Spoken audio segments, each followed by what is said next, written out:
Okay, तो अभी तक हमने अपने HTTP के मॉड्यूल में क्या देखा?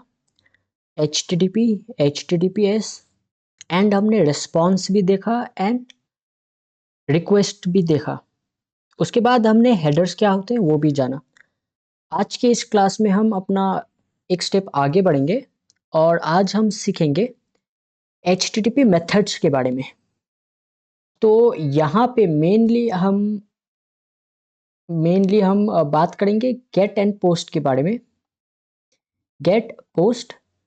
उससे पहले हम देख लेते हैं मेथड्स क्या होते हैं। तो चलिए इसको एक बार ओपन कर लेते हैं।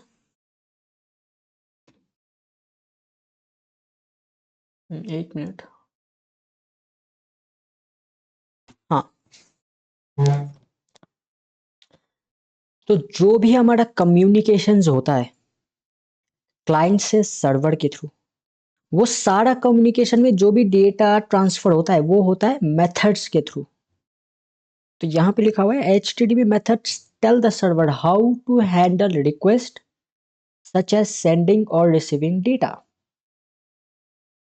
तो सिंपली यहाँ पे मैं आपको एक डायग्राम बना के एक इजी टू वे में एक्सप्लेन कर देता हूँ। मान लीजिए ये है यूज़र एंड देन हमारे पास है सर्वर। अब यूज़र ने कोई डेटा सर्वर को सेंड किया तो ऑब्वियस सी बात है ये HTTP के थ्रू सेंड होगा। अब सर्वर को कैसे पता इस डेटा को कैसे प्रोसेस करना है? तो ये बताएगा आपका हेडर। जो HTTP हेडर्स है, मेथड्स है, ये सर्वर को ये बताएंगे कि इस डेटा को कैसे प्रोसेस करना है। फिर सर्वर रिस्पॉन्स में अपना खुद का एक मैसेज भेजेगा एंड उसमें भी सर्वर कुछ हेडर्स एंड मेथड्स भेजेगा जिसको बोलते हैं हम रिस्पॉन्स हेडर। ठीक है, मेथड तो नहीं भेजेगा, रिस्पॉन्स हेडर्स भेजेगा या फिर रिस्पॉन्स भेजेगा।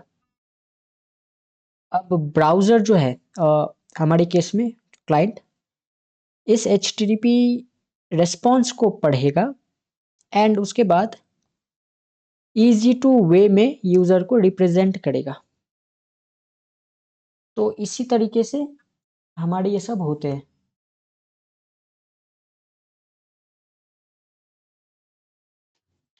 इतना क्लियर है? अभी हम बात कर लेते हैं हमारे रिक्वेस्ट मेथड के। तो हमारा जो रिक्वेस्ट मेथड होता है ना, ये होता है हमारा get, post, head, put, delete, option, patch. ये हमारे कुछ रिक्वेस्ट मेथड्स होते हैं।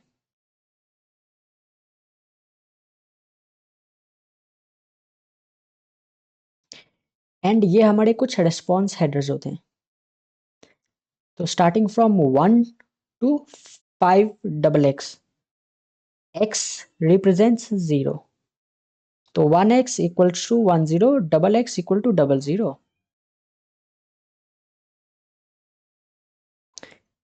अब यहाँ पे हम देख लेते हैं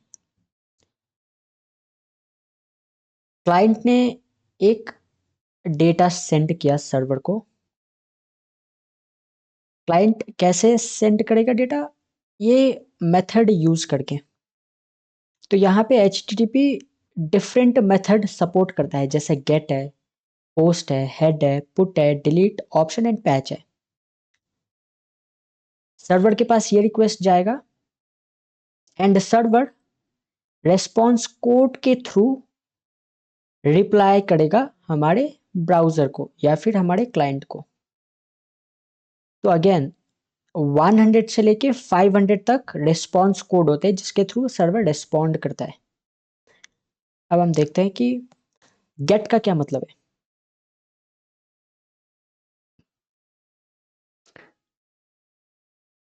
अगर हमें सर्वर में से कुछ भी डेटा, स्पेसिफिक डेटा को एक्सेस करना है या फिर रिक्वेस्ट भेजना है कि हमें ये चीज़ चाहिए, तो उस केस में हम गेट मेथड का यूज़ करते हैं। ये बाय डिफ़ॉल्ट ब्राउज़र ही खुद सेट कर लेता है, हमें मैनुअली करने की ज़रूरत नहीं है। अगर आप एक वेब पेज में जा रहे हो example.com, वहाँ पे लॉगिन पेज है, तो आप लॉगिन पे जैसे ही क्लिक करोगे आपका ब्राउजर जो है वो गेट रिक्वेस्ट भेज देगा सर्वर को कि सर्वर भाई हमें लॉगिन का पेज चाहिए तो आप हमें दे दो। एंड सर्वर देखेगा यहाँ पे ओके यहाँ पे क्या वैल्यू है, यहाँ पे index.login या फिर php.login है। सर्वर क्या करेगा, अगर सर्वर के पास ये चीज़ है तो वो रिस्पॉन्स कोड के थ्रू रिस्पॉन्स भेजेगा एंड रिस्पॉन्स के साथ साथ रिस्पॉन्स बॉडी भी भेजेगा। रिस्पॉन्स बॉडी में क्या रहेगा, जो भी हमने पेज रिक्वेस्ट किया है वो पेज रहेगा। सिमिलरली अगर हम कोई भी डेटा सर्वर के पास भेज रहे हैं तो उस केस में हम डेटा गेट के थ्रू भी भेज सकते हैं, हम डेटा पोस्ट के थ्रू भी भेज सकते हैं। तो दोनों के थ्रू हम डेटा भेज सकते हैं, दोनों मेथड यूज करके। अगर किसी भी रिक्वेस्ट का हमें बस हेड देखना है कि ये जो रिक्वेस्ट है इसमें डिफरेंट डिफरेंट हेडर्स रहते हैं, उसके बाद यहाँ पे हमारा बॉडी रहता है। अगर हमें बॉडी नहीं देखना, हमें बस ये रिक्वेस्ट हेडर देखना है, तो उस केस में हम हेड मेथड है इसको यूज करके हम हेड देख सकते हैं कि अच्छा सर्वर इसका हेड क्या दे रहा है। हेड में आपके सिंपली हेडर्स आ जाएंगे, रिस्पॉन्स बॉडी नहीं आएगा। एंड देन उसके बाद हमारा है पुट। कोई भी डेटा अपडेट करने के लिए या फिर क्रिएट करने के लिए हम मेथड यूज करते हैं पुट। मान लीजिए अगर ये एक वेब सर्वर है, वेबसाइट है जहाँ पे लॉगिन का फंक्शन क्रिएट है। आप वेबसाइट में आए, यहाँ पे आपने रजिस्टर का बटन क्लिक किया, आपने अपना डिटेल फिल किया रजिस्टर करने के लिए। जैसे ही आप रजिस्टर पे क्लिक करोगे ना, आपका पुट रिक्वेस्ट जाता है। किसी जगह पोस्ट भी जाता है, किसी जगह पुट भी जाता है, ये डिपेंड करता है कि आपका जो वेब है वो किस तरह से डिजाइन है। हमारे केस में मान लेते हैं पुट रिक्वेस्ट गया, सर्वर के पास पुट रिक्वेस्ट गया, सर्वर ने रिक्वेस्ट मेथड के थ्रू आइडेंटिफाई किया कि इसको कैसे प्रोसेस करना है। उसके बाद सर्वर ने आपका एक एंट्री डेटाबेस में क्रिएट कर दिया एंड आपको रिस्पॉन्स में 200 ओके दे दिया। दैट मीन्स आपका जो रिस्पॉन्स है वो 100% सक्सेसफुल हो गया है। देन नेक्स्ट टाइम अगर आप उसी चीज को लॉगिन करोगे तो वो लॉगिन डिटेल आपका पोस्ट मेथड के थ्रू जाएगा। जरूरी नहीं है कि पोस्ट मेथड के थ्रू भी जाए, गेट के थ्रू भी जा सकता है। इसके बारे में हम आगे बात करेंगे। तो मेनली हमारे पास ये दो मेथड्स होते हैं। ये उतने ज्यादा कॉमन मेथड नहीं है। Head, put, delete, option and patch, ये उतने ज्यादा कॉमन मेथड नहीं है। तो ऑप्शन जो है वो बेसिकली प्रोवाइड करता है कि सर्वर कौन कौन सा मेथड सपोर्ट करता है।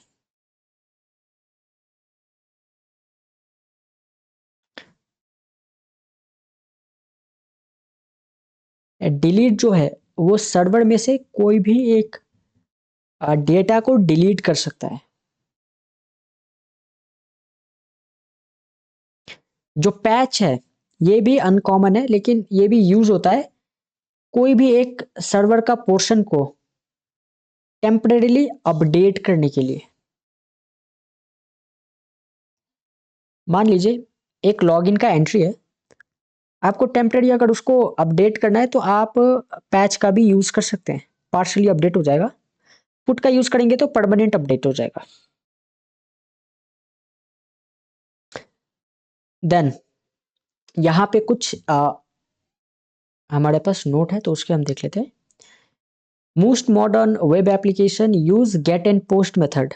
If the application use REST API, it also relies on put and delete method to update or delete data from the server.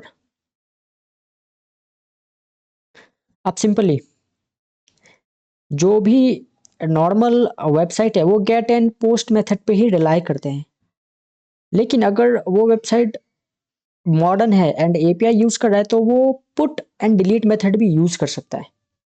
तो ये भी डिपेंड करता है। नाउ अब बात करते हैं हम रेस्पॉन्स के बारे में। तो हमारे पास 5 तरीके के रेस्पॉन्स है जो सर्वर हमें दे सकता है बेस ऑफ दिस मेथड्स। तो सबसे पहले है हमारा 100, ये इंफॉर्मेशनल है, इसको आप रेयरली ही देखोगे, इसका कोई भी इम्पैक्ट नहीं होता है।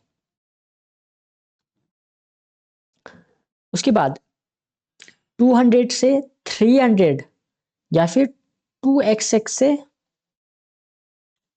299 तक कोई भी अगर आपको कोड रिफ्लेक्ट होता है सर्वर पे, तो इसका सिंपल सी मतलब है रिक्वेस्ट आपका जो है वो सक्सेसफुल हो गया है। सिंपली 300 से 399 तक कोई भी अगर आपको कोड दिखे, तो इसका सिंपल सा ये मतलब है कि आप किसी दूसरे यूआरएल पे रीडायरेक्ट हो रहे हो, या तो आपको किया जा रहा है। इसके रीजंस काफी ज्यादा हो सकते हैं। आपने लॉगिन पेज सेलेक्ट किया, हो सकता है वो लॉगिन पेज किसी दूसरे जगह पर ट्रांसफर हुआ हो या फिर दूसरे लोकेशन पे शिफ्ट हो गया हो, तो उस केस में सर्वर नोटिफाई करेगा एंड सर्वर देखेगा ओके ये पेज दूसरी जगह पर है, तो सर्वर आपको क्या करेगा, रीडायरेक्ट कर देगा एंड रीडायरेक्ट के लिए ये कोड सर्वर यूज करेगा।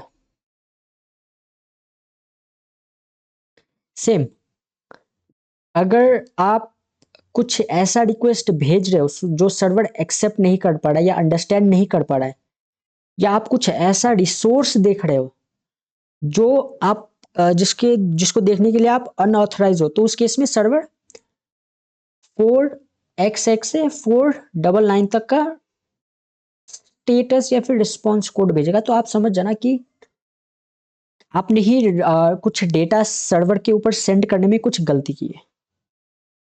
देन लास्ट में जो आता है 5xx, ठीक है, ये बताता है कि सर्वर में कुछ एरर है। अब एरर कुछ भी हो सकता है, या तो कोई पेज अगर आप एक्सेस कर रहे हो वो पेज सर्वर पे अवेलेबल नहीं है, उस केस में एरर आ जाता है, या आप अपना खुद का कुछ रिक्वेस्ट डाल के देख रहे हो सर्वर उसको हैंडल नहीं कर पा रहा है, उस केस में एरर आ जाता है।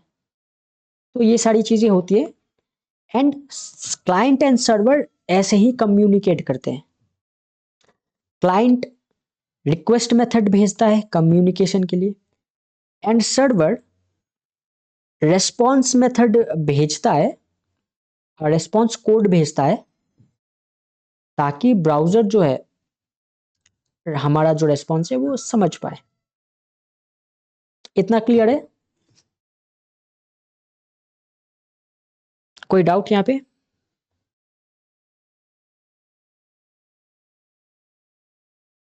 हेलो। अब यहाँ पे एक बात नोट करनी की ये है कि टेक्नोलॉजी धीरे धीरे चेंज हो रहा है एंड कुछ ऐसे सर्वर्स है जैसे क्लाउडफ्लेयर हो गया या फिर AWS हो गया, ये बेसिकली क्या करता है ना, ये बेसिकली अपने खुद के कस्टम रिस्पॉन्स कोड को लेके आते हैं मार्केट में। जैसे कि यहाँ पे 500 है, हो सकता है ये ले आए 700, हो सकता है ये ले आए 752। तो ये सारे जो रिस्पॉन्स कोड है ना, इनका डिफरेंट मीनिंग होता है एंड ये कस्टम है, ये स्टैंडर्ड नहीं है, ये कस्टम है। तो अगर आपको देखना हो कि फुल रिस्पॉन्स का लिस्ट क्या है, तो ये रहा,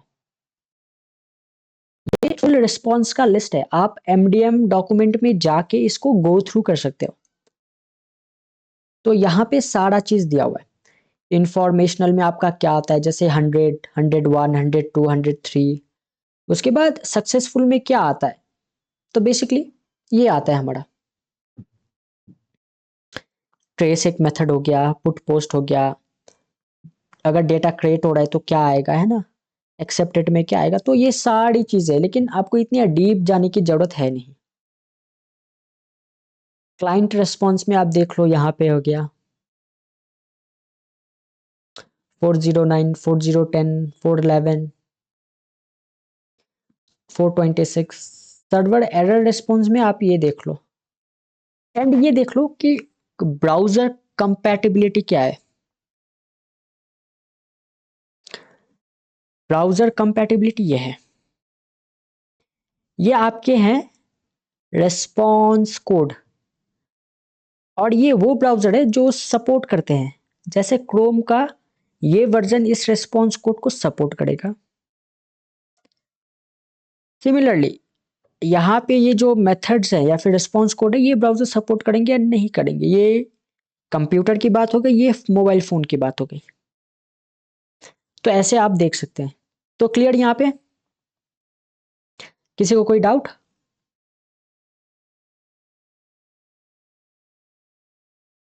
ओके।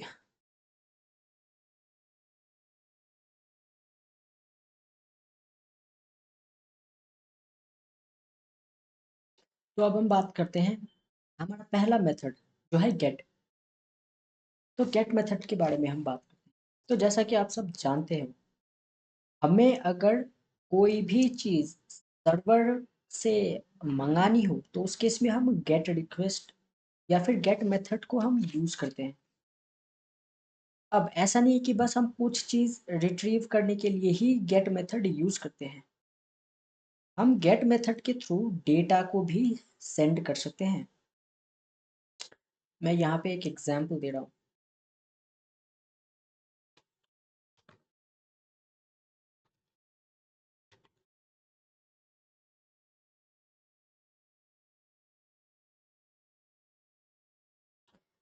यहाँ पे एक लॉगिन पेज है, मान लेते हैं। लॉगिन पेज में मैंने क्या किया, मैंने user name and password server को भेज दिया। अब डिपेंड ये करता है कि मैंने ये यूज़र नेम एंड पासवर्ड कौन से मेथड से भेजा। या तो वो गेट मेथड हो सकता है या तो वो पोस्ट मेथड हो सकता है। अगर मैंने इसको गेट मेथड के थ्रू भेजा तो ये मेरा यूआरएल में रिफ्लेक्ट हो जाएगा, यूज़र नेम एंड पासवर्ड मैंने क्या सेंड किया है, एंड ये डायरेक्ट सर्वर के पास जाएगा। उसके बाद देन सर्वर क्या करेगा, बेस्ड ऑन हमारी क्रेडेंशियल वो पहले तो वेरीफाई करेगा। उसके बाद सर्वर मैसेज देगा, अगर ये right user name and password है तो वो सर्वर 200 रिस्पॉन्स कोड देगा, एंड उसके साथ साथ अपना डैशबोर्ड का या फिर कुछ अदर पेजेस का लोकेशन भी शेयर करेगा, एंड उसको ब्राउजर व्यू कर देगा। इतना क्लियर है? तो ये चीज है हमारे गेट मेथड के साथ। अभी गेट मेथड के पास एक ऑथेंटिकेशन भी है जिसको हम बोलते हैं बेस ऑथेंटिकेशन। ठीक है, इसको हम बोलते हैं HTTP ऑथेंटिकेशन या फिर बेस ऑथेंटिकेशन।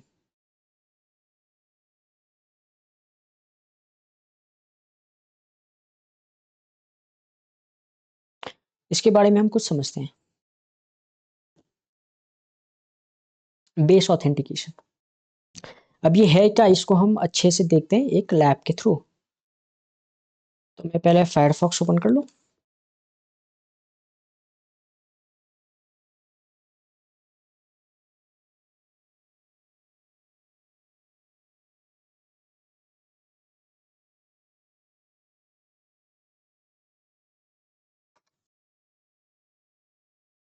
तो जैसा कि आप देख पा रहे हो यहाँ पे,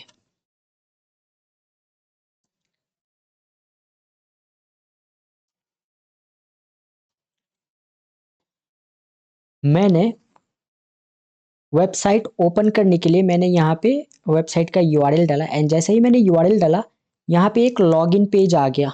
ठीक है, तो ये भी एक लॉगिन पेज है, ये आपका HTTP बेस लॉगिन पेज है।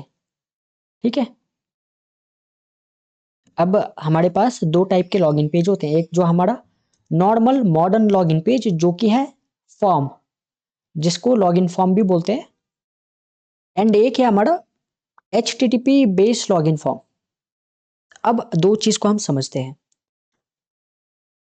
तो ये हमारा सर्वर, यहाँ पे सर्वर है हमारा।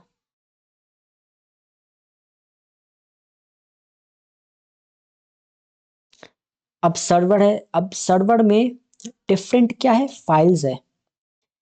सर्वर के अंदर डिफरेंट फाइल्स है, म्यूजिक हो गया, आपका वीडियो हो गया, एंड आपका यहाँ पे कुछ कीज हो गए हैं ना, तो सर्वर में ये डिफरेंट सारे फोल्डर्स है एंड हमारे पास यूजर ये रहा।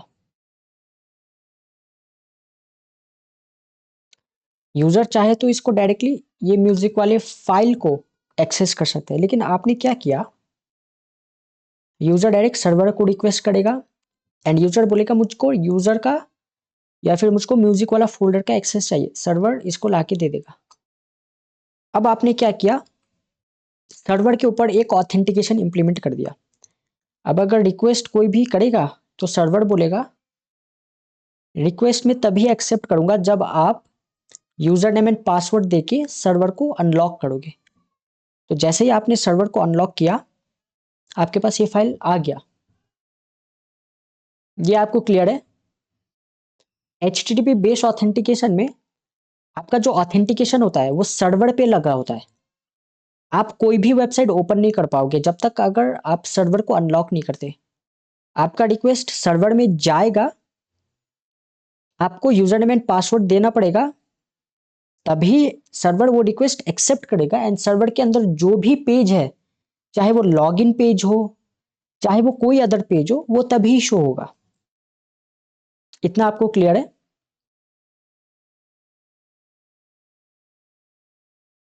ओके। तो जैसा कि हमारा इस एग्जांपल में है, अभी मैं सर्वर पे जा नहीं सकता क्योंकि मेरे पास ऑथेंटिकेशन नहीं है। वंस मैं इसको अगर ऑथेंटिकेट कर दूं, एडमिन एडमिन एंड इसको अगर मैं साइन इन कर लूं, तो जैसा कि आप देख सकते हैं मैं लॉगिन हो गया एंड मैं वेबसाइट के अंदर आ गया। ठीक है, अब एक चीज समझते हैं, इसको बेस ऑथेंटिकेशन क्यों बोलते हैं।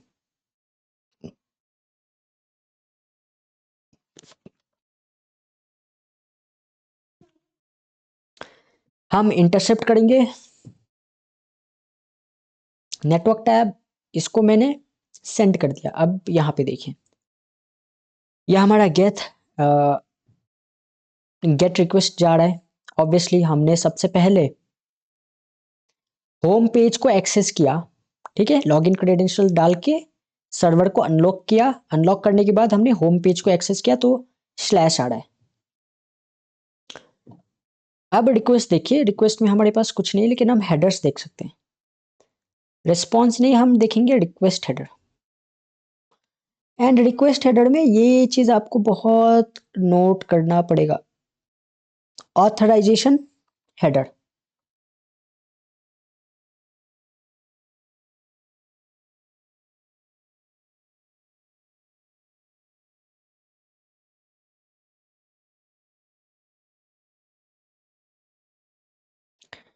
जब भी web application base authentication use कर रहा हो तो आप हेडर चेक करना, हेडर के अंदर ऑथराइजेशन हेडर आएगा ही आएगा। एंड ऑथराइजेशन हेडर के अंदर आपका क्या आएगा, आपके हेडर का वैल्यू आएगा। सबसे पहले बेस, उसके बाद आपका ये कुछ इनकोडेड कोड है, तो ये बेसिकली कुछ नहीं है, बेस 64 कोड है आपके यूजर नेम एंड पासवर्ड का, इसीलिए इसको HTTP बेस ऑथेंटिकेशन बोलते हैं। मॉडर्न एप्लीकेशंस जो है वो ऑथराइजेशन हेडर ना यूज करके वो और कुछ यूज कर सकते हैं, जैसे JWT, PHP सेशन, कुकी, ये सारी चीजें यूज कर सकते हैं। ठीक है, ये टेक्नोलॉजी टू टेक्नोलॉजी डिपेंड करता है। इसको हम डिकोड भी कर सकते हैं। तो जैसे ये मेरा, मैं काली पे चला जाता हूँ, सॉरी,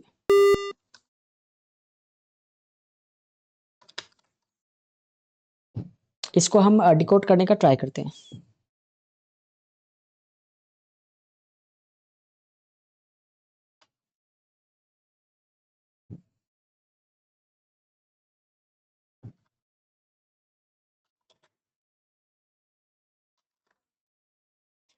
हम पहले कॉपी कर लेते हैं,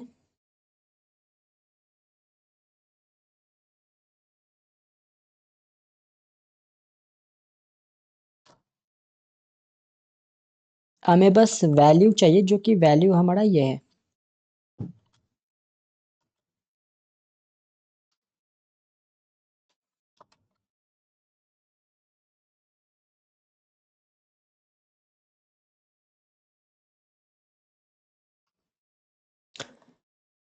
तो यहाँ जैसे कि आप देख पा रहे हो, हमने कमांड लगाया डिकोड करने के लिए एंड यहाँ पे हमारे पास आ गया एडमिन एंड एडमिन। तो बेसिकली इसके थ्रू हम लॉग इन कर सकते हैं। अब आप एक बात नोट करना, ये बेस ऑथेंटिकेशन है, हम इसको लॉग इन कर सकते हैं। अब हम कर्ल के थ्रू भी ये पेज को लॉग इन कर सकते हैं। तो सबसे पहले हम क्या करेंगे, हमारा ऑब्वियसली पेज को हम एक्सेस करने का ट्राई कर लेंगे। तो ये सबसे पहला मेथड है जिसके थ्रू हम लॉग इन कर सकते हैं, ठीक है। दूसरा मेथड कर्ल के थ्रू हम कैसे लॉग इन करें, तो सबसे पहले कर्ल हमारा यूआरएल है, इसको हम एक बार चेक कर लेते हैं। तो जैसे ही हमने चेक किया हमारे पास क्या मैसेज आया, एक्सेस डिनाइड। अब ये क्यों आया, हमारा रिक्वेस्ट जो है वो सर्वर के पास गया, हमारा जो रिक्वेस्ट है वो सर्वर के पास गया, सर्वर ने बोला आप यूजर नेम एंड पासवर्ड दो, हम प्रोवाइड नहीं कर पाए, सर्वर ने बोला एक्सेस डिनाइड, आप इस रिसोर्स को या फिर इस वेब पेज को एक्सेस नहीं कर पाओगे, सिंपल। अभी हम क्या करेंगे, अभी हम क्रेडेंशियल देंगे। याद रखिएगा जब भी अगर आप गेट मेथड यूज कर रहे हो और अगर आपको क्रेडेंशियल देना है तो आप ऐसे दे सकते हो, एडमिन कॉलन एडमिन एट हमारा वेबसाइट। तो यहाँ पे आप देख सकते हो type a city name and hit enter, जो कि हमारा यह है type a city name and hit enter.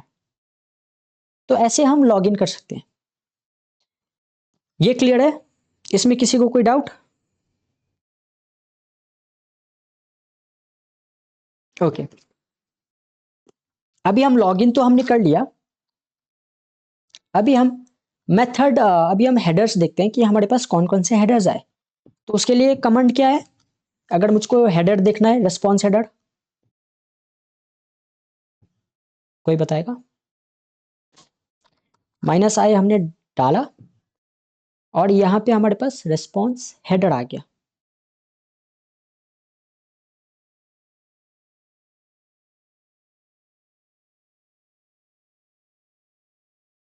अभी हम रिक्वेस्ट भी देखते हैं।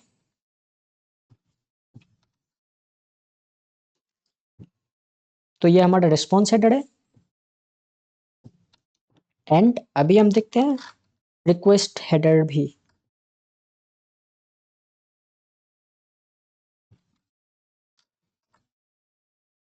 कैप्स हो गया, सॉरी।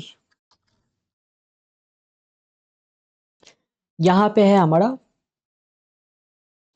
रिक्वेस्ट हेडर एंड यहाँ पे हमारा रिस्पॉन्स हेडर।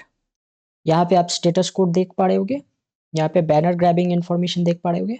अभी यहाँ पे आपको कुकी का भी ऑप्शन दिख रहा होगा, ठीक है। तो सबसे पहले हमने देखा ब्राउजर के थ्रू कैसे लॉगिन करते हैं। अब हम देखेंगे, हमने उसके बाद देखा कर्ल के थ्रू कैसे लॉगिन करते हैं। अब हम देखेंगे कर्ल के थ्रू डायरेक्टली हेडर पास करके कैसे लॉगिन करते हैं, ठीक है। तो इसके लिए हम क्या करेंगे, सबसे पहले कर्ल हमारा लोकेशन क्या है, हमारा लोकेशन है ये वेबसाइट, हमने डाल दिया। अब ये अगर हमें हेडर भेजना हो तो हम बेसिकली ऑप्शन H यूज करेंगे हेडर डिफाइन करने के लिए। हमारा हेडर कौन सा है, हमारा हेडर है ये। सिंपली मैं हेडर को क्या करूंगा, कॉपी कर लूंगा, यहाँ पे जाऊंगा, डबल कोट के अंदर मैं इसको क्या करूंगा, पेस्ट कर दूंगा एंड मैं इसको एंटर कर दूंगा। तो आप देख सकते हैं मैं लॉग इन कर लिया, ठीक है। तो ये है हमारा दूसरा मेथड। अब यहाँ पे आप लोग को एक बात समझनी पड़ेगी, आप लोग सेशन फिक्सेशन जो अटैक परफॉर्म करते हो उस अटैक में बेसिकली आप हेडर के थ्रू या फिर सेशन कुकी के थ्रू आप लॉगिन करते हो, ठीक है। वो चीज आप डायरेक्टली कर्ल के थ्रू भी कर पाओगे।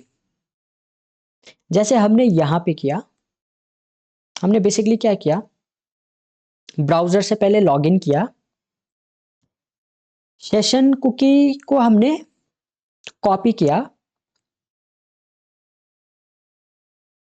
यहां से हमने रिक्वेस्ट हेडर में गए, हम सेशन कुकी को हमने कॉपी किया एंड कर्ल के थ्रू हमने लॉगिन कर लिया।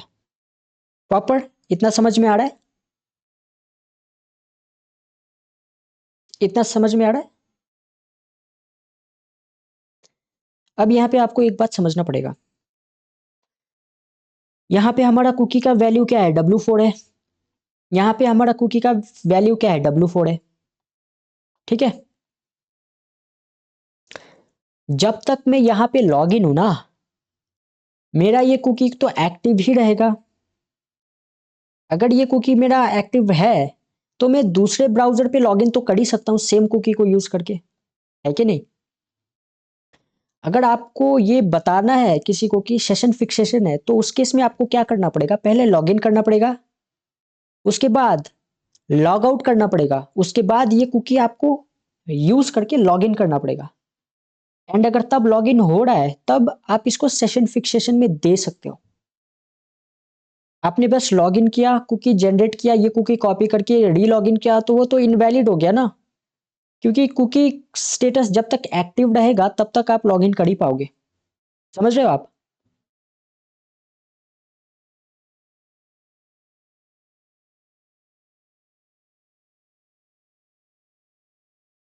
हाँ, आप सारा दे सकते हो ना। जैसे यहाँ पे अगर 4 ऑथराइजेशन या फिर 4 कुकी यूज हो रहा हो, तो मैं सिंपली क्या करूंगा? कॉपी करूंगा और ये मेरा एक हेडर हो गया, -h, ये मैंने दूसरा हेडर पेस्ट कर दिया। इसी तरह मैं जो भी जितना भी हेडर है वो मैं पेस्ट करता जाऊंगा। ठीक है। अगर वो भी आपको समझ नहीं आ रहा तो आप क्या करना, रिक्वेस्ट पे लेफ्ट राइट क्लिक करना, copy, copy as curl click करना। उसके बाद क्या होगा, जो आपका कल का सारा रिक्वेस्ट एंड हेडर्स आ जाएगा इसमें। मैंने यहाँ पे पेस्ट कर दिया, तो आपका सारा का सारा आ जाएगा। आप इसको एक बार ट्राई कर सकते हो। कॉपी एज कर्ल, ठीक है, मैंने यूआरएल कॉपी किया था, कॉपी एज कर्ल। तो यहाँ पे जो भी हमारा हेडर है वो सारा का सारा हेडर ऑर्डर आ गया है। ठीक है। तो आप ऐसे भी यूज कर सकते हो। आप अनवांटेड हेडर्स को डिलीट कर सकते हो। जैसे यहाँ पे ये ऑथराइजेशन हमें चाहिए, ये कनेक्शन हेडर हमें नहीं चाहिए, ये प्रायोरिटी भी नहीं चाहिए, ये इनकोडिंग भी नहीं चाहिए, तो ये सब अनवांटेड हेडर्स हैं, तो हमें ये नहीं चाहिए। ठीक है। इतना बात समझ में आ गया? जब भी आप सेशन फिक्सेशन चेक करो तो सबसे पहले आपको क्या करना है? आपको लॉगिन करना है। जो लॉगिन हो रहा है उसका सेशन कुकी कुछ भी जनरेट हुआ होगा, लॉग आउट करना है आपको। उसके बाद कर्ल के थ्रू जाके आपको लॉगिन करने का ट्राई करना है। जैसे हमारा इस केस में कर्ल, मैं वेबसाइट का नाम देता हूं,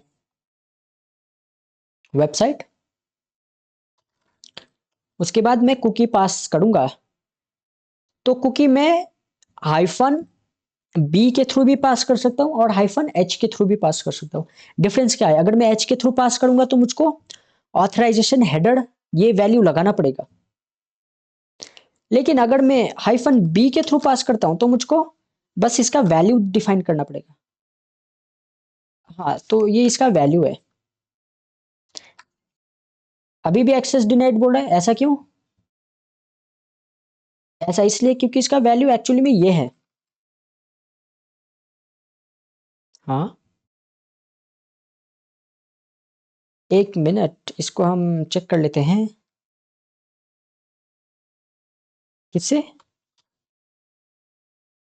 नहीं, -c से नहीं होगा।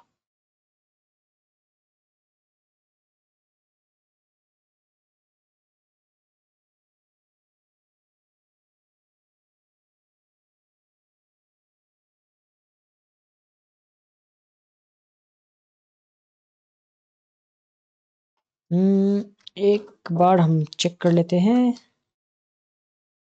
ओह, ओके। हम्म।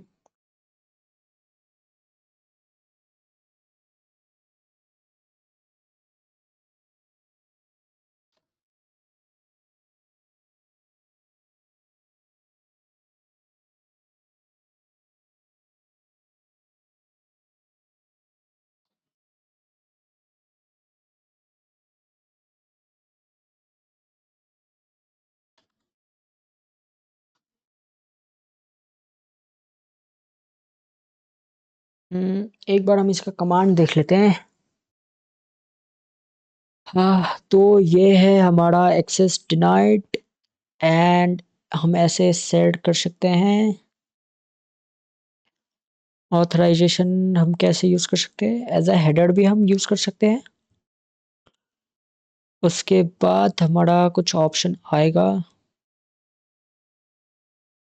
हम यहाँ पे एज अ हेडर यूज़ कर रहे हैं।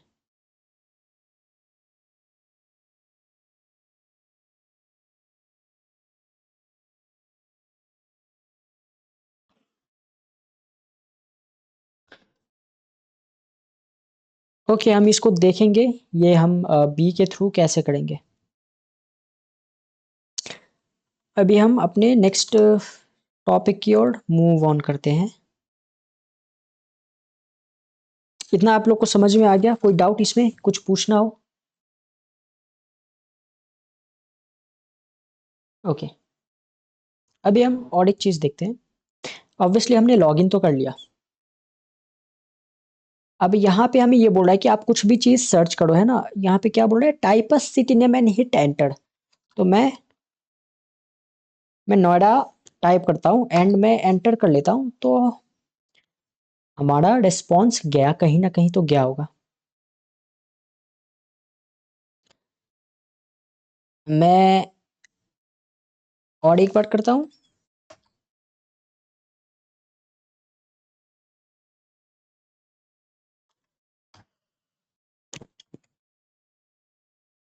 तो आप देखना, सर्च फंक्शनैलिटी को मैं यूज करके मैं कुछ भी चीज as a city name search कर रहा हूँ, तो हमारा जो ये वेब एप्लीकेशन है ना, ये एक गेट रिक्वेस्ट भेज रहा है। कौन से पेज को? सर्च डॉट पीएचपी पेज को। हमेशा आप एक बात याद रखना,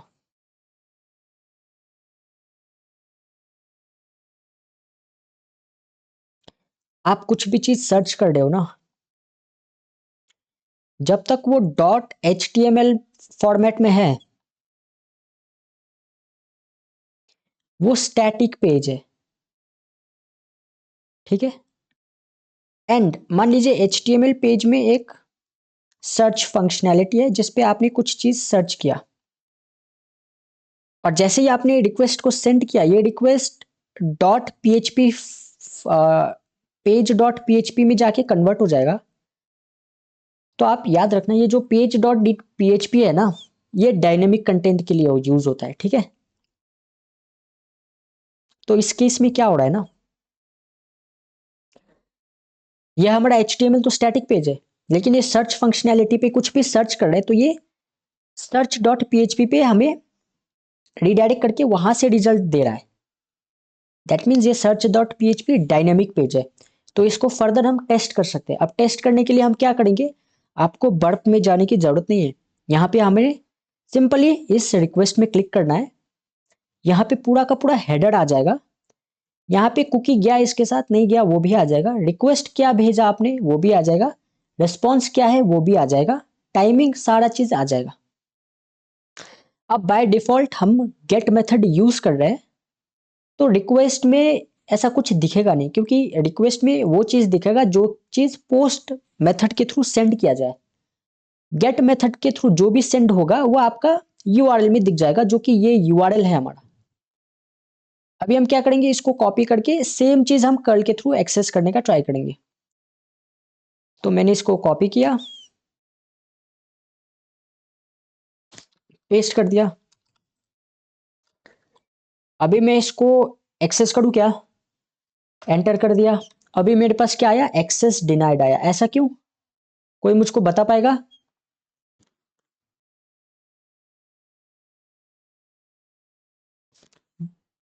ऐसा इसलिए है क्योंकि हम लॉगिन नहीं है। तो हम लॉगिन कर लेते फिर।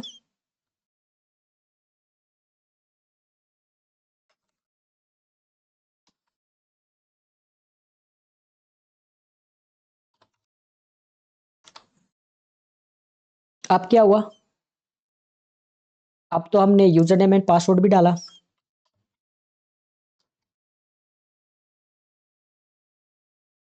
अब बताओ कुछ। अब आप कुछ बताओ। नहीं, डाटा तो सर्च होगा, लॉगिन दिया हुआ है ना यहाँ पे। हम्म तो ये तो आना चाहिए ना, ऐसा कुछ तो आना चाहिए ना।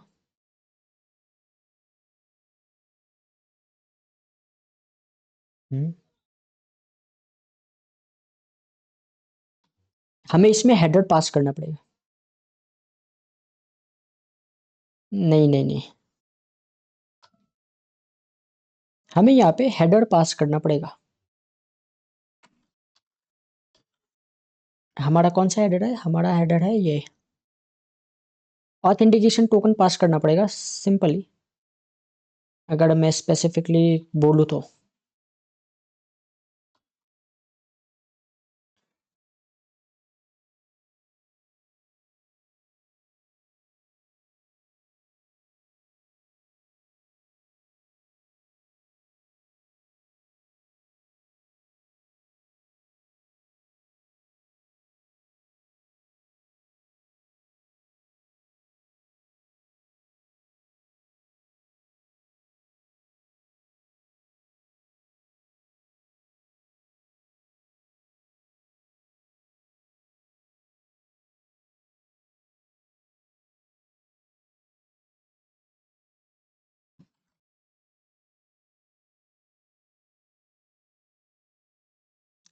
हमने यहाँ पे हेडर पास किया एंड हम इस यूआरएल पे आ गए, ठीक है।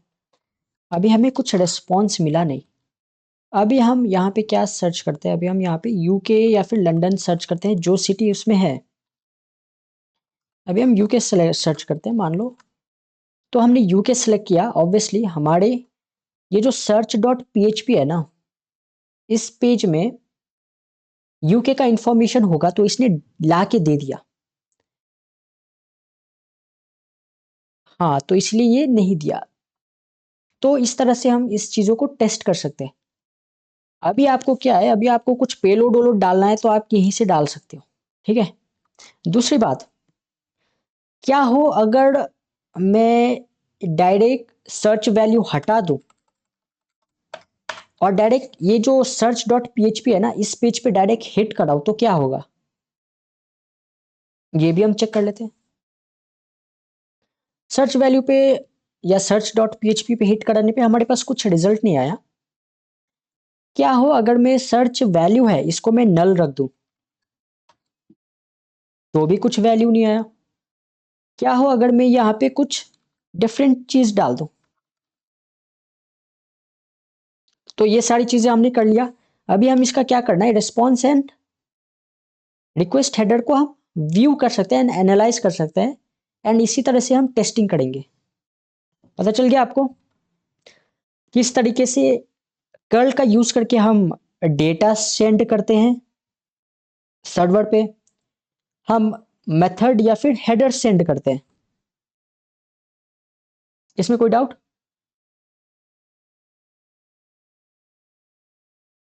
लॉगिन करना भी आ गया। अब हम देखते हैं,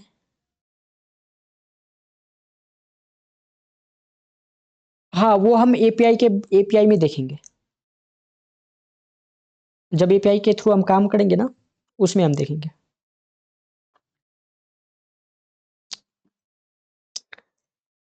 तो यहाँ पे यह है, जैसे ही हमने लंदन यूके सर्च किया तो हमारे पास सिटी नेम आ गया। अभी मैं आपको बता देता हूँ,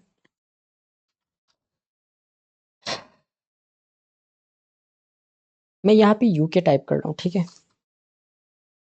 इस फॉर्मेट में आया।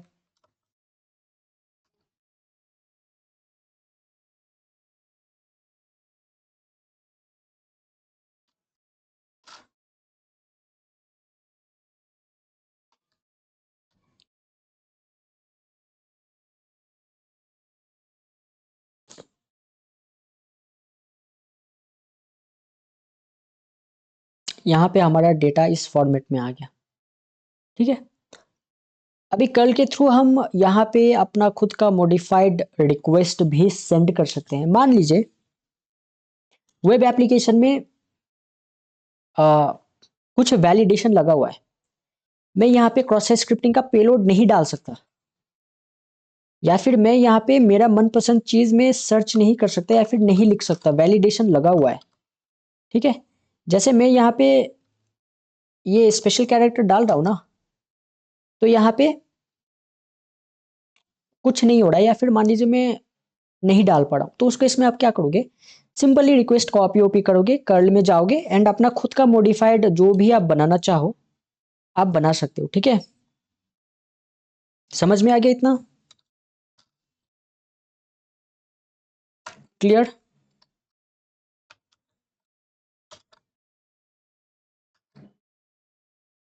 हम्म हम्म हम्म हम्म। तो इसमें क्या होगा कि बर्ब के थ्रू हमारा जो भी है रिलायबिलिटी वो कम हो जाएगा। तो आप ऐसे डेटा आउटा सेंड कर सकते हो। ये हम गेट के बारे में देख रहे हैं, हम पोस्ट के बारे में भी देखेंगे, डिफरेंट मेथड के साथ भी देखेंगे। अभी हम देखते हैं फेच के थ्रू हम कैसे करें।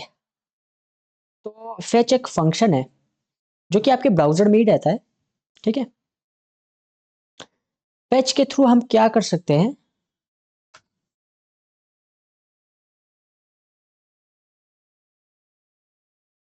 फेच के थ्रू हम रिक्वेस्ट सेंड कर सकते हैं।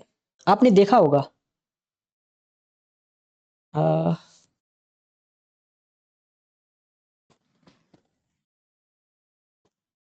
ध्यान से आप यहाँ पे देखना, ध्यान से देखना। ठीक है, यहाँ पे ध्यान से देखना, बहुत ज्यादा केयरफुली देखना। मैं यहाँ पे कुछ भी चीज सर्च करता हूं, मैंने एंटर किया, यूआरएल में कुछ चेंजेस आया क्या, बताना।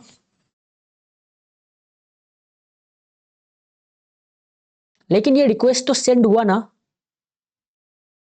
अभी इसका लॉजिक क्या है, जो पॉपुलर वेबसाइट्स है ना, जो कि मॉडर्न वेबसाइट्स है, वो रिक्वेस्ट सेंड करने के लिए फेच एपीआई का यूज करती हैं।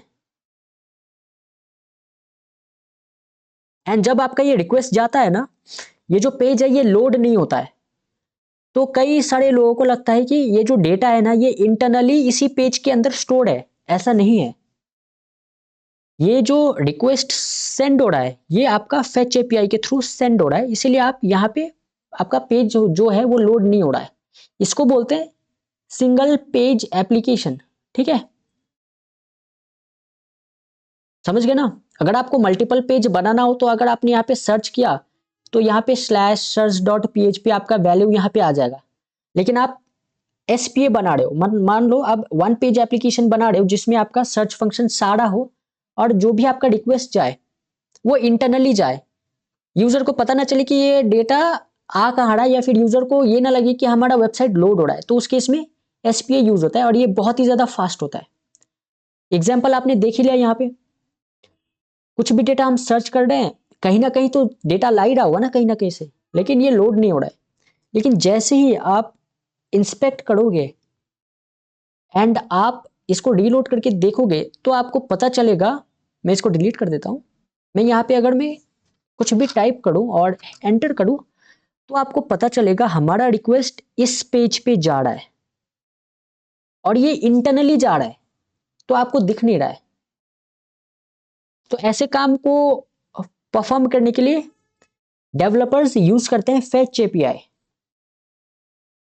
तो यहां पे फेच एपीआई के बारे में दिया हुआ है, the fetch API is a modern JavaScript tool use to make network क्या बोलते हैं इसको, request such as fetching data from a server.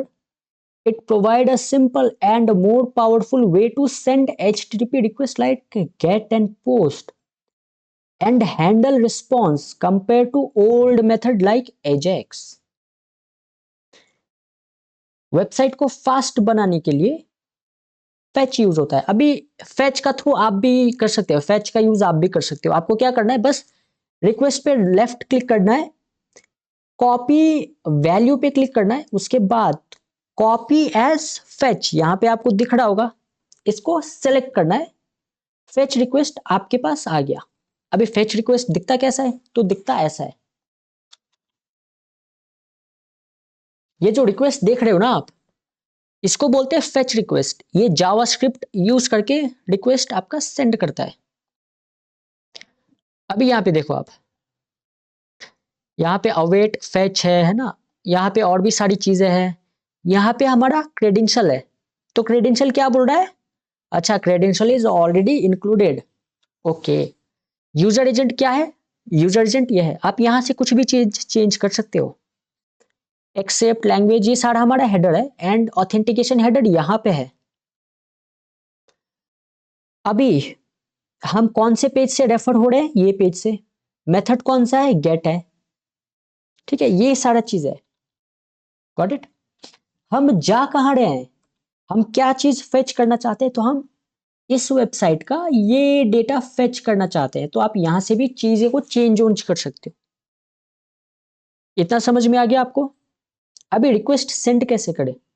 तो रिक्वेस्ट सेंड करने के लिए आपको ब्राउजर पे जाना है, यहाँ पे कंसोल दिख रहा है, कंसोल पे क्लिक करना है, एंड यहाँ पे आपका अपना फेच का जो भी आपने फेच का जो भी कॉपी किया है, आप यहाँ पे पेस्ट कर दीजिए, तो ये हो जाएगा। ठीक है,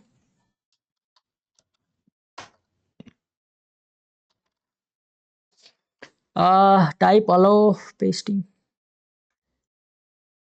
ओके,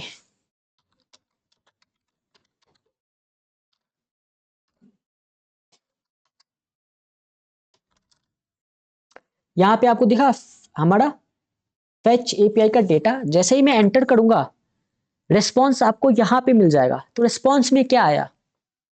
रिस्पॉन्स में हमारा ये आया, यूआरएल ये है, स्टेटस आपका ये है। ठीक है, यहां से आप इसको इनलार्ज कर सकते हो। अभी आपको मैं यहाँ पे लंदन सर्च करके दिखाता हूँ, क्योंकि लंदन में हमारा रिजल्ट आया था ना। यहाँ पे हमारा नोएडा है ना। यूके सर्च कर लेते हैं। मैंने जैसे ही एंटर किया, रिस्पॉन्स आप यहाँ पे देख लेना, तो रिस्पॉन्स आपका ये आया। ये आपको समझ में आ रहा है?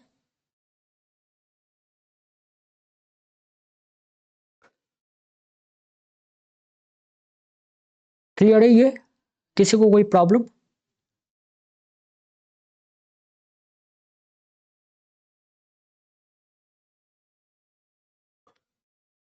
हाँ हाँ, ये हमारे पास लिस्ट शो नहीं कर रहा, इसके लिए आप ये करना ना, एक काम करो।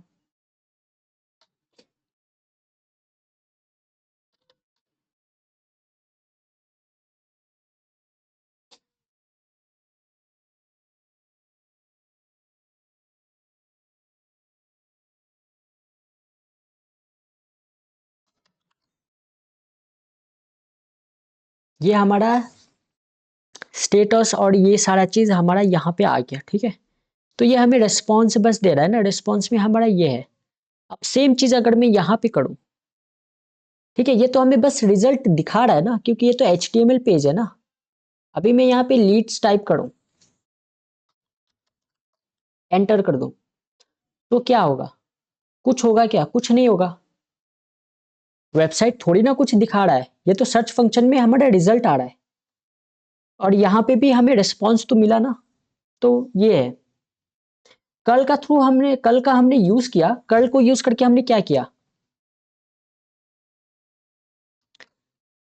ये जो फंक्शनैलिटी था ना, हमने यूके टाइप किया, ये सारा का सारा हमारे पास लिस्ट आ गया। तो कर्ल को यूज करके हमने ये जो डेटा है इसको एक्सेस कर लिया ना। ये तो हिडन डेटा था ना। वेबसाइट में अगर ये डेटा आप एक्सेस कर पाओगे क्या? नहीं कर पाओगे। वेबसाइट में अगर जाके मैं यूके टाइप करूं, तो मेरे पास क्या आ रहा है?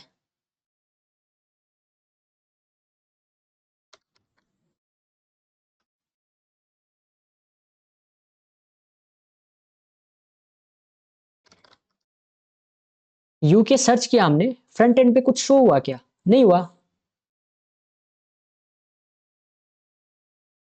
नहीं, ये दो दिख रहा है, ये दो तो डिफॉल्ट है ना। हाँ, यहाँ पे लीड्स आ रहा है, ठीक है। अभी मैं यहाँ पे नोएडा सर्च करता हूँ, तब भी हमारे पास लीड्स ही आएगा, क्योंकि ये दोनों डिफॉल्ट है ना, ठीक है। हाँ, कर्ल के थ्रू हमने क्या किया, कर्ल के थ्रू हमने सेम चीज एक्सेस किया, बट हमारे पास सर्वर ने ये सारा चीज डंप कर दिया, ठीक है। एंड ये सारा चीज डंप ना हो इसी के लिए ब्राउजर पे वैलिडेशन था ना, हमने उस वैलिडेशन को तो बाईपास कर लिया, समझ गए। एक्सप्लेन कर दूं इसको।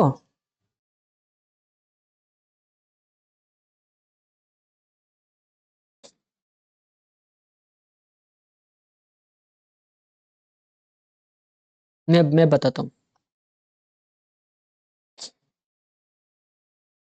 यूजर, ठीक है, सर्वर, ऑथेंटिकेशन को भूल जाओ। एक पेज है, पेज को एक्सेस किया। अब सर्वर में कौन कौन सा डेटा है ये हमें नहीं पता है, सर्वर में कौन कौन सा डेटा ये हमें नहीं पता है। अब हो सकता है सर्वर सारा डेटा भेज रहा हो, लेकिन ब्राउजर ने रिस्ट्रिक्शन लगा के रखा है, तो सारा डेटा यूजर को थोड़ी ना दिख रहा है, ये सारा डेटा यूजर को तो नहीं दिख रहा है, तो रिस्ट्रिक्शन कहां पे है, ब्राउजर पे है ना। हाँ, अब आपने कर्ल का यूज किया डेटा भेजने के लिए, सर्वर ने सारा डेटा दे दिया। अब यहां पे आप, हाँ, हम्म, हाँ, तो ये एक वल्नरेबिलिटी ही तो हुआ ना, हिडन डेटा को आप एक्सेस कर पा रहे हो, रिस्ट्रिक्शन आपने बाईपास कर दिया। हाँ, अब ये ब्राउजर वैलिडेशन था, सर्वर साइड था, हु नोस। हाँ, लेकिन आप बाईपास हो गया। हम्म, हम्म। तो ये सारी चीजें दिख गई, हमें पता नहीं था कि हमारी जो सर्वर है उसके अंदर कौन कौन सा सिटी था, हमें सारा का सारा सिटी यहाँ पे दिख गया। तो ऐसे ही हमें चेक करना होता है। अगर मैं यहाँ पे लीड्स कर दूं तो हमें दिख गया, अच्छा ये है यूके का लीड्स, ये है, ठीक है। तो हम यहाँ से देख सकते हैं कि अच्छा कौन कौन सा क्या क्या है।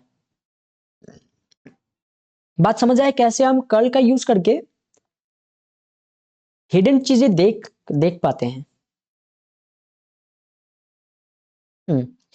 एंड सेम रिक्वेस्ट हम फेच एपीआई के थ्रू कर पाएंगे, लेकिन ये ब्राउजर पे यूज हो रहा है तो कुछ रिस्ट्रिक्शंस हैं, सर्वर जो ब्राउजर पे इंप्लीमेंट कर रहा है उसकी वजह से हम रिस्पॉन्स नहीं देख पा रहे। सिमिलरली ब्राउजर पे भी सेम ही है, मैं यहाँ पे यूके भी टाइप करूंगा तो कुछ रिजल्ट थोड़ी ना आएगा मेरे पास।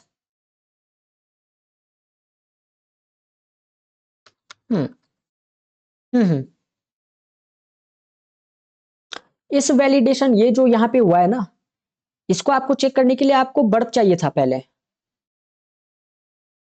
क्योंकि वैलिडेशन तो ब्राउजर पे लगेंगे ना, कल ब्राउजर तो है नहीं, वहां तो रिक्वेस्ट रिस्पॉन्स दिखेगा। हाँ, हम्म, हम्म, हाँ। अभी आपको बर्फ चाहिए क्या, नहीं चाहिए, तो ऐसे ही आपको टेस्टिंग करना पड़ता है, ठीक है, कैसे लगा के डेटा वोटा हमने किया वैसे। तो हमने तीन चीजें आज पढ़ी। एक तो हमने पढ़ा बेस ऑथेंटिकेशन क्या होता है, दूसरा हमने पढ़ा सेम चीज हम कर्ल के थ्रू कैसे रेप्लिकेट करें, कैसे लॉगिन करें, कैसे डेटा को सेंड करें।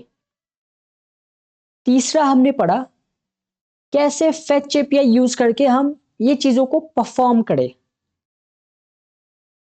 ठीक है। इतना आपको समझ में आ गया ना। अब यहां पे एक क्वेश्चन है, आपको एक फ्लैग फाइंड करना है, ठीक है, जो कि क्वेश्चन में एंड ऑफ द सेशन भेज दूंगा, आपको उसका टेंशन लेने का जरूरत नहीं है। सारा चीज समझ में आ गया, कोई डाउट।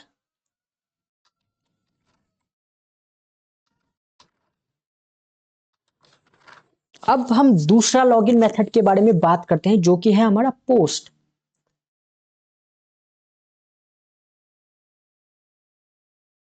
अच्छा, इतना ही?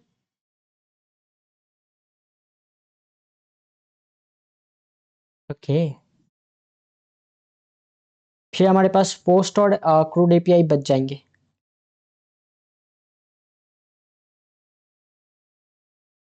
कल तो शायद मंडे, मैं कल का कंफर्म नहीं बोल सकता।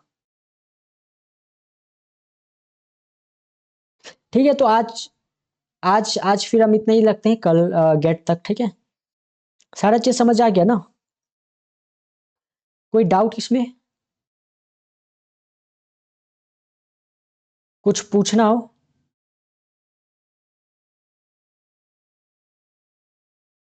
Okay then.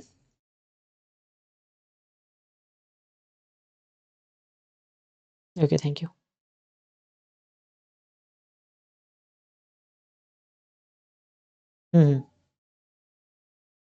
Okay, thank you. Okay.